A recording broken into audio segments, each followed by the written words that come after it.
Ah, celui qui n'est pas prêt devant cet événement, c'est qu'il n'a rien à faire dans le sport ou dans le foot. Vous savez que on a perdu 1-0 à l'aller et quand on connaît tous les enjeux qu'il y a au niveau de cette compétition, enjeux sportifs, puis enjeux sportifs et financiers, pas aussi l'occulter.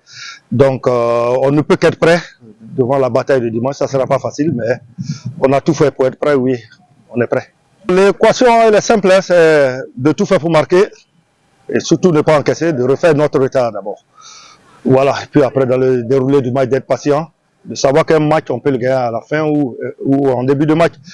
Mais au sortir de là, comme j'ai dit aux joueurs, il faut qu'on sorte avec la satisfaction d'avoir qualifié l'équipe pour la première fois en phase de poule de la Ligue des Champions. Donc quel que soit le scénario, quels que soient les scénarios qu'il doit avoir à la fin, il ne faudrait pas qu'on sorte avec de la tristesse ici, qu'on sorte avec la joie. On a répété nos gammes tactiquement, physiquement, on a travaillé de la réaction, on a fait l'échauffement dans les circuits de passe parce que le football est un jeu de passe. Voilà, on ne fait que répéter nos gammes. Moi, je suis un habitué de la Coupe d'Afrique, hein, donc j'ai plus une pensée pour les joueurs parce que quand vous avez toute la pression d'un club, c'est toute la vie d'un club qui se joue dimanche. Comme j'ai dit, il ne faut pas tout le temps chercher à être champion du Togo, il faut chercher à exister sur la scène africaine. Que ce soit pour nous à ASCO, en même temps j'ai une pensée aussi pour ASK qui va à Abidjan, même si je joue contre mon club de cœur. Je suis au Togo, donc je défends les intérêts du foot togolais. Ce serait bien vraiment énorme que nous passions. Il y a énormément de pression, mais comme j'ai dit aux joueurs, après tout, ça reste un jeu et le football restera toujours un jeu. Donc qu'ils prennent beaucoup de plaisir à jouer ces matchs. À pression, c'est ce qui va leur permettre de grandir, d'avancer dans la compétition. Il faut qu'ils arrivent à surmonter cela. Moi, je ferai mon travail du banc de touche. Je connais déjà cette pression-là. Donc, je ferai tout pour les canaliser et puis dire que le jeu leur appartient, la qualification leur appartient à eux d'aller chercher ça. Je suis là pour les accompagner dans ce sens-là.